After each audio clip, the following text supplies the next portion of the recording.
গুরুত্বপূর্ণ কথা, ভিডিওটি ধৈর্য সহকারে দেখুন।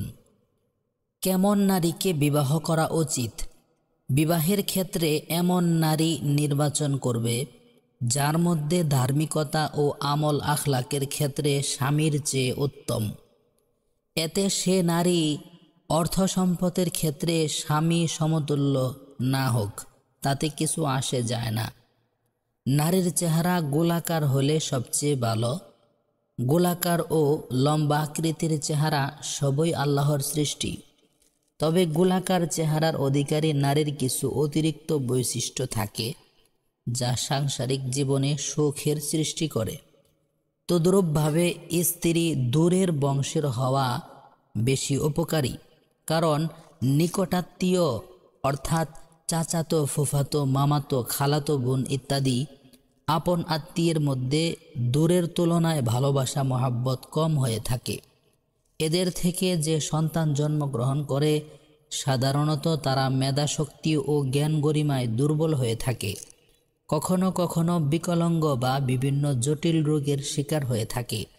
এজন্য যথাসম্ভব দূরে কোনো নারীকে বিবাহ করবে, কেননা দূরের আত্মীয়দের সাথে মহাব্বত ভালোবাসা বেশি হয়ে থাকে, আর সন্তানাদিও জ্ঞান বুদ্ধির দিক দিয়ে তীক্ষ্ণ হয়ে থাকে।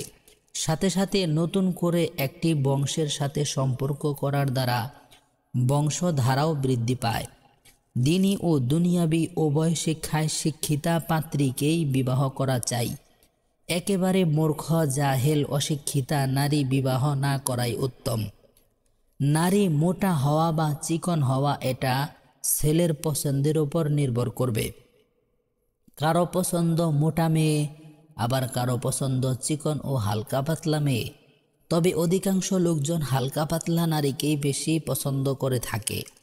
পক্ষান্তরে আরবের লোকেরা মোটা পাত্রীকে বেশি পছন্দ করে।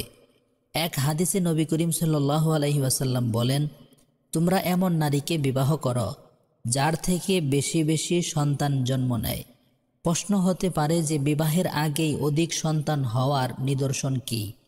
এই বিষয়টি বুঝতে হলে উক্ত মেয়ের সহোদরা অর্থাৎ বোন, তাদের সন্তানাদি কতগুলি, অথবা উক্ত মহিলার সহোদরা বোন কতজন, কিংবা তার ভাইয়ের সন্তানাদি কতজন, তাদের সন্তানাদি বেশি হলে আশা করা যায় যে এ মহিলার থেকেও অধিক সন্তানাদি হবে। বিবাহের ক্ষেত্রে নির্বাচিতা নারী যেন বাজা না হয়।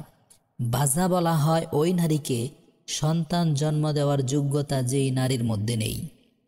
বিবাহের পূর্বে কিছু কথা যা অবশ্যই মনে রাখা উচিত। সন্তানাদি যখন প্রাপ্ত বয়সে পৌঁছে তখন পিতামাতার উচিত বিবাহের পূর্বে তাদের থেকে তাদের মতামত জেনে নেওয়া, যাতে বোঝা যায় যে এতে সে সম্মত কিনা। বিবাহের পূর্বে এই বিষয়টিও খেয়াল করতে হবে যে যাকে বিবাহ করা হচ্ছে সে নারী বাড়ি ঘরের কাজ, রান্নাবান্নার কাজ, সেলাই কাজ ও ঘরের রক্ষণাবেক্ষণের কাজে কতটুকু শিখানা। কেননা বিবাহের পর ঘরের যাবতীয় কাজের দায় দায়িত্ব তাকেই নিতে হবে। প্রিয় বন্ধুরা, বিবাহ করার পূর্বে এই বিষয়গুলো অবশ্যই মনে রাখবেন। ভিডিওটি ভালো লাগলে চ্যানেলটি সাবস্ক্রাইব করবেন।